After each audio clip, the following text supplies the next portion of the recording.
இன்றைக்கி நம்ம கடல மாவெல்லாம் கலக்காத ஒரு ஆலு மசாலாவும் நல்லா புசு புசுன்னு ஒரு பூரியும் தான் இன்றைக்கி பிரேக்ஃபாஸ்ட்டுக்கு பண்ண போகிறோம். அதுக்கு நான் இன்றைக்கி 2 பெரிய வெங்காயம் எடுத்து வச்சுருக்கேன். கூடவே ஒரு தக்காளி, இது வந்து ரொம்ப பெருசாக இருக்கனால 1 எடுத்திருக்கேன். சின்னதாக இருந்தால் 2 எடுத்துக்கங்க. 2 ஸ்பூன் அளவு பச்சை பட்டாணி எடுத்து வச்சுருக்கேன். ஒரு 2 பெரிய பச்சை மிளகாய் எடுத்து வச்சுருக்கேன். இங்கிட்டு பார்த்திங்கன்னா கோதுமை மாவு எடுத்து வச்சுருக்கேன். இதில் உப்பு சேர்த்துட்டு தண்ணி வந்து கொஞ்சம் கொஞ்சமாக சேர்த்து பூரிக்கு பிசையில எப்போவுமே ரொம்ப டைட்டாக பிசைஞ்சிக்கணும். மாவு சப்பாத்திக்கு மாதிரி ரொம்ப சாஃப்டாக இருக்கக்கூடாது. நம்மளுக்கு அப்போ பூரி நல்லா வராது. புசு புசுன்னு இந்த மாதிரி டைட்டாக பிசைஞ்சு வச்சுக்கலாம். இது ரொம்ப நேரம் ஊறணும்னு அவசியம் இல்லை. பிசைஞ்சு ஒரு 5 நிமிஷம் 10 நிமிஷம் இருந்தாலே நம்மளுக்கு போதும். பூரிக்கு வந்து கரெக்டாக இருக்கும் நம்மளுக்கு. இப்போ இந்த அளவுக்கு பிசைஞ்சிட்டேன். இது இப்போ நம்ம மூடி போட்டு சைடில் வச்சிடலாம். இப்போ இந்த சைடு நம்ம வந்து குருமாவுக்கு ரெடி பண்ணிடலாம். நான் வந்து எண்ணெய் சேர்த்துட்டு எண்ணெய் சூடானதும் கொஞ்சம் கடுகு பொரிஞ்சதும் உளுந்து சேர்த்துக்கலாம். நம்ம வெட்டி எடுத்தோம் இல்லையா 2 பச்சை மிளகாய் சேர்த்துட்டு கூடவே நம்ம வெட்டின வெங்காயம், கருவேப்பிலை இது எல்லாத்தையும் சேர்த்து நல்லா வதக்கிடலாம். இந்த பூரி குருமா ரொம்பவே டேஸ்ட்டாக இருக்குங்க. நம்ம வெட்டின தக்காளி சேர்த்துட்டு நம்ம எடுத்து வச்சுருந்தோம் இல்லையா பச்சை பட்டாணி, நான் சும்மா கலருக்காண்டி ஒரு அரை கேரட் மட்டும் கொஞ்சமாக வெட்டி சேர்த்துருக்கேன். உப்பு சேர்த்து இது எல்லாத்தையும் சேர்த்து வதக்கி மூடி போட்டு ஒரு 5 நிமிஷம் நல்லா வேக விட்டுடலாம். இந்தளவு நம்மளுக்கு காய்கறி எல்லாம் வெந்ததுக்கப்புறம் கொஞ்சம் மஞ்சள் தூள், இது வந்து தனியாத்தூள் சேர்க்குறேன். கொஞ்சமாக வந்து மிளகாய் தூள் சேர்க்குறேன். ஒரு 1/4 ஸ்பூன் அளவு தான் தனி மிளகாய் தூள் சேர்த்துருக்கேன். மல்லித்தூளெல்லாம் சேர்த்துட்டு இது நம்ம எல்லா தூளும் நல்லா நம்மளுக்கு அந்த எண்ணெயில் பச்சை வாசனை போனதுக்கப்புறம் நம்ம தேவையான அளவு தண்ணி சேர்த்துக்கலாம்.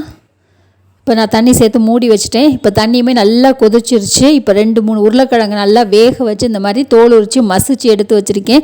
கொஞ்சம் 1-2 அந்த மாதிரி பிசைஞ்சிட்டு அதையும் நம்ம வந்து இந்த கிரேவியில் வந்து சேர்த்துக்கலாம். சூப்பராக இருக்கும் இந்த கிரேவி, ட்ரை பண்ணி பாருங்கள். இப்போ நல்லா மிக்ஸ் பண்ணி விட்டுட்டு இது நல்லா வந்து கொதிச்சதுக்கப்புறம் நம்ம கடைசியாக கொத்தமல்லி தூவிட்டு நம்ம வந்து இறக்கிடலாம். நம்மளுடைய சூப்பரான ஒரு பூரி மசாலா வந்து ரெடி ஆயிடுச்சு.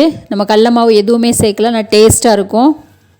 இப்போ நீங்கள் வந்து பூரிக்கு வந்து எந்த அளவுக்கு உங்களுக்கு பெருசாக வேணுமோ அந்தளவுக்கு நம்ம உருண்டைகளை வந்து உருட்டிக்கலாம். நான் எல்லா உருண்டையும் உருட்டிட்டு ஒன்றுனா எடுத்துகிட்டு மூடி வச்சுருங்க. நம்மளுக்கு மாவு வந்து காயக்கூடாது. பூரிக்கு தேய்க்கையில் எப்போவுமே மாவு தொட்டு தேய்க்கக்கூடாது. எண்ணெய் அந்த சைடு சூடாகிட்டுருக்கு பார்த்திங்களா, அந்த எண்ணெயை தொட்டு தான் தேய்க்கணும். மாவு தொட்டு தேய்ச்சிங்க அப்படின்னா நம்மளுடைய பூரியில் இருக்க அந்த மாவு வந்து எண்ணெயில் போட்டதுக்கப்புறம் அந்த எண்ணெய் பூரா விழுந்து கருப்பாயிரும். அடுத்தடுத்த பூரி போடையில் உங்களுக்கு அடுத்தடுத்த பூரி வந்து அந்த காஞ்ச இது ஒட்டி மாவு ஒட்டி கருப்பாக ஒட்டும் பூரியில். அதனால் பூரிக்கு தேய்க்கையில் எப்போவுமே வந்துட்டு எண்ணெய் தொட்டு தேய்ங்க. நாளைக்கு வந்து பூரி ஒரே மாதிரி க்யூட்டாக இருக்கணுங்கிறதுக்காண்டி மூடியில் வச்சு வெட்டி எடுத்துருக்கேன்.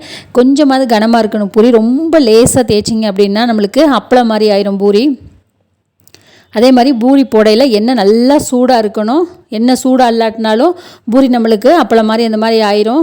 எண்ணெய் சூடாக போட்டிங்கன்னா தான் இந்த மாதிரி புசு புசுன்னு வரும். பூரி கொஞ்சம் இந்த கலரில் இருந்தால் தான் பார்க்குறதுக்கும் சாப்பிட்றதுக்குமே ரொம்பவே டேஸ்ட்டாக இருக்கும். நான் சொன்ன மாதிரி எண்ணெய் சூடாக வச்சு போடுங்க. அதே நேரம் பூரியை வந்து கொஞ்சம் கனமாக தேய்ங்க. நீங்கள் நம்மளுடைய சேனலில் இந்த வீடியோவில் மற்ற வீடியோவையும் பாருங்கள். நம்ம நிறைய வீடியோஸ் லஞ்ச் பாக்ஸ் ரெசிபீஸ் எல்லாமே போட்டுட்ருக்கோம். வெஜ்ஜு நான்வெஜ்ஜு ஸ்வீட்ஸ் எல்லாம். உங்களுக்கு நம்ம வீடியோஸ் பிடிச்சிருந்துச்சு அப்படின்னா நம்ம சேனலை சப்ஸ்கிரைப் பண்ணுங்கள். உங்களுக்கு ரொம்பவே பிடிச்சிருந்துச்சுன்னா லைக் பண்ணுங்கள். இந்த சேனல் வந்து வீடியோஸ்லாம் ஒர்த்துன்னு உங்களுக்கு தோணுச்சுன்னா உங்கள் ஃப்ரெண்ட்ஸ் அண்ட் ஃபேமிலிக்கெல்லாம் ஷேர் பண்ணுங்கள். நான் இன்றைக்கி வந்து எல்லா பூரியும் இதே மாதிரி வந்து சுட்டு எடுத்தாச்சு. நான் இன்றைக்கி பசங்களுக்கு லஞ்சுக்குமே இது தான் வந்து கொடுத்துருக்கேன். இதே வந்து நம்ம இன்றைக்கி பிரேக்ஃபாஸ்ட்டாகவும் எடுத்துக்க போகிறோம். நம்ம பண்ண பூரி, அது கூடவே நம்ம பண்ண சூப்பரான வந்து ஒரு மசாலா, கூடவே நான் இன்றைக்கி வந்து வாட்டர்மெலன் ஜூஸ் தான் எடுத்திருக்கேன். இது வந்து எள்ளு பர்ஃபி, வெள்ளை எள்ளு இருக்கு இல்லையா, அதில் வந்து பர்ஃபி இருக்கும் இல்லையா, உருண்டை மாதிரியே எள்ளு பர்ஃபி வந்து எடுத்திருக்கேன். இது கூடவே கொஞ்சமாக வந்து பப்பாளி பழம் வச்சுருக்கேன். நம்ம பூரி சாப்பிடையில் கொஞ்சம் மறுக்கிட்டு வர்ற மாதிரி இருக்கும் இல்லையா, அதனால் அந்த எண்ணெய் இருக்கிறனால கொஞ்சம் இனிப்பு சாப்பிடையில் அந்த மறுக்கள் வந்து நம்மளுக்கு கம்மியாகும். எள்ளு வந்து ரொம்பவே நல்லது.